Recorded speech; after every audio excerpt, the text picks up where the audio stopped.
So we ended up getting 26 acres for parking, $3 million to be spent on the park to go build a park. He says, Jack, part of the reason the county's had this property since '86 and you've never done anything with it is they're afraid of spending the money out there and the liabilities that go with it. Mm-hmm. So it was kind of like a really holding pattern. But he saw the benefit, he saw the vision. I liked the vision as well and thought that if we really put our heads together, we could really make something great happen.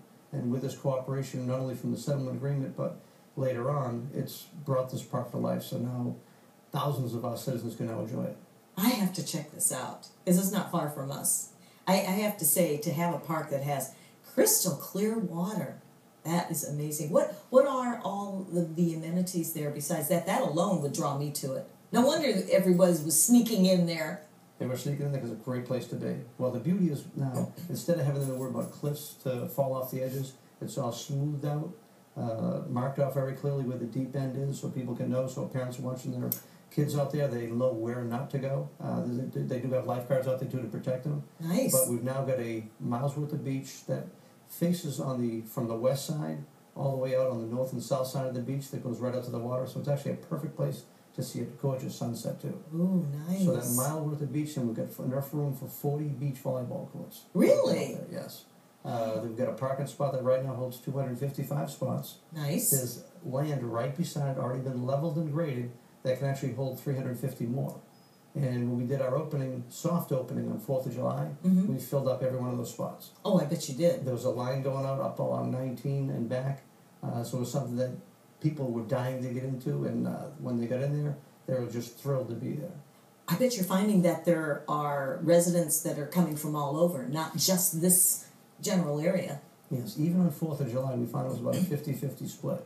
We're not sure where the numbers are right now, we're still calculating, but anybody from outside the county is considered a tourist, and the tourist impact has been very significant, especially with, we have out there, we have paddle boards, kayaks, floatables. There's a water park out there for the kids, an aqua park with an obstacle course on it, that everybody has just fallen in love with that. Wow. It's just great activity center, something that you can't do anywhere, and pretty reasonable for what they're charging for prices compared to other parks like it. So what is the cost to get in? Right now, you can go in there just for a $5 parking fee. Really? That's it? That's it. Later on, they're going to even have a county pass that you can buy for $30. That'll give you annual access. So very inexpensive to get in there. They'll have a daily fee later on. Right now it's $5. That'll continue for a while. They may up it later on. That'll be kind of like how they decide to do it. Because what the county's done is actually put in an agreement with a wakeboard operator to actually run the whole beach. And the beach has been a great story too. I want to hear it. The beach story, originally when we first designed this project, we had picked out a design to go along to try to maximize what we thought was the best design for it, and we had about 96,000 square feet of beach.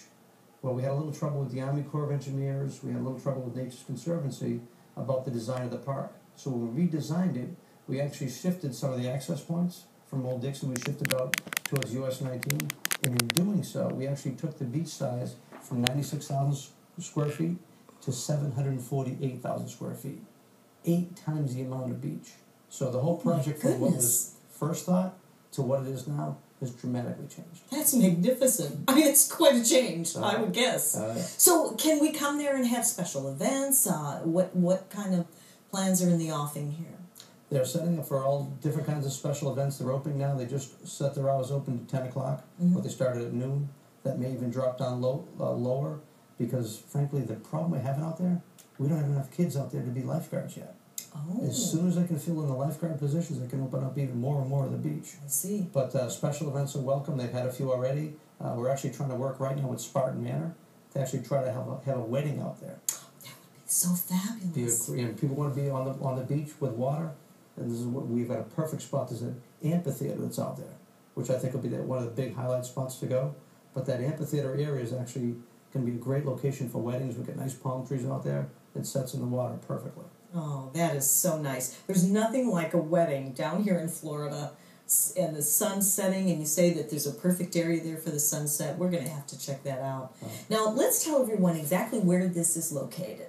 Okay. If you go up US 19, north of State Road 52, about 3 miles, just past Denton Avenue, right past the Show Palace Theater, on the left-hand side of the road, right down Phelps Road, about 1 mile in from US 19. So it's pretty easy to find. Really easy to find. Yeah, it's not. It's not like way out there where you have to really drive far, take a lot of time to get there, unless you're coming from a different town, obviously. But that is exciting. So was everything pretty smooth sailing? The opening was very smooth. Frankly, I had anticipated a really strong crowd, and a lot of people were optimistic to it as well. And with the good weather that we had, again, we had to shut the parking lot off at 2:30.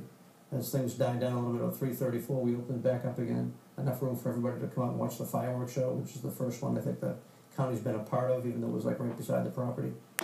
So it was a great event, smoothly running. They're working their way into the whole system, but I'd say to have a nice beach like this is something that people are really starting to enjoy. Oh, no doubt. I mean, those days of driving and driving to get to whatever beaches that are around down here in Florida, sometimes it can be a deterrent, but when you're a hop, skip, and a jump, especially right in the pulse of our neighborhood and the surrounding areas, it just makes a whole lot of sense. And to be able to see crystal clear water, ooh, I could just envision that. So what other kind of plans do you can you tell anything else that's going on, coming up? Or I got a couple of really good things. We've got a couple of really good things that are coming up that I think are going to be phenomenal. One of them is the cable wakeboard operation we're going to have. Mm-hmm. There's one in Orlando, and this is where this gentleman, Patrick Panacos, came from. He's built these all over the world. He said when he saw this property, this would be the best chance to build his best facility. He's now built one in Houston, and the track that he built in Houston is going to be the best in the world, except ours is going to be just like it. Now tell us about the facility. All right, so the cable wakeboard system, those who've been water skiing, try to, instead of just water skiing with 2 skis, you're going to have just 1 ski. With that 1 ski, kind of like a snowboard, you're going to go around the lake. And there's poles in the lake with cables running around the whole lake. And as it runs around the whole lake, there's a cable hanging down. So from the dock, the cable comes around, you hang on to it, it pulls you just like a boat off a dock, cable right off the dock, and you go around the lake. Now as you learn to do it, the first runs are going to be straight, but around the whole thing there's going to be jumps out there you can go do. And every single runner will have their own space where no one's going to affect the tension of the line, the way he's spacing it all out. So it'll be 6 jumps you could do as you're going around and around and around. That has my attention. That sounds like a lot of fun. That really does. When I saw them do the cable park, where they ran it over here, they did the boating part of the Red Bull Wake Open. When I saw them watch the other part, I thought, wouldn't this be great if they could actually run the Red Bull Wake Open, NBC televised internationally, right here in Pasco County, and have the best facility to view it right here. And so far, that's what we're set up to go do. You must be really exciting to see your babies grow like this. This is fabulous. Very, very excited. We're working with something to see it finally come to fruition, and I want to give a shout out to our project manager, Roberto Sayers, because what he had to work with was phenomenal. How we actually helped work with someone who saw we weren't going to get the best sand to get the best sand. I mean, the sand out that's going to be whiter than Pensacola Beach. So the highlight for that, really, I think, has elevated this park. The work that Gary Grubbs did to shape the beaches, and we dried out the lake. Mm-hmm. It's on the edges, so we dredged it all out. We were able to pound it down smooth. So we put the nice beach sand on top of it. When you walk out there, you don't feel any rocks. Smooth as can be and white as can be. Oh, that sounds like fun. We should do some video streaming. Maybe shoot one of our My Chamber TV shows out there. That would be fun. We got a good spot. We'll go right on the amphitheater. In fact, something else with the amphitheater. Yeah? Right in that area there, we're going to put a zip line over the water. Oh, my goodness. Yeah, and we were just talking the other day about having a zip line that goes across the water and actually drops you in. Whew. This is, I can't believe this. When I moved here in 1984, there was hardly anything in Pasco County, really. I was ready to move back out, move back up north. But things have really, really changed. The growth is unbelievable. I know we have just a couple of minutes before our break, but honestly, if you are thinking of making a move, and why not check out the Pasco area, because it is truly the up-and-coming renaissance, as they say. We're right in the hub of the heartbeat, right here as we've moved our studio in Newport Richey, and we're excited about it. So I have to thank you for coming on the show. This is really good news. We're going to promote this more and more. I'm going to go walk that beach myself. Sounds great. And what time does it open? 10 o'clock in the morning. 10 o'clock in the morning, so it's still not too hot there yet. Correct. Well, thank you for joining us. Thank you very much. Very good. And we'll have you back again and hear what other kind of great ideas you're developing in the county. Awesome. Thank you. We'll be right back after this. Don't go anywhere. We have some more VIPs from the West Pasco Chamber of Commerce.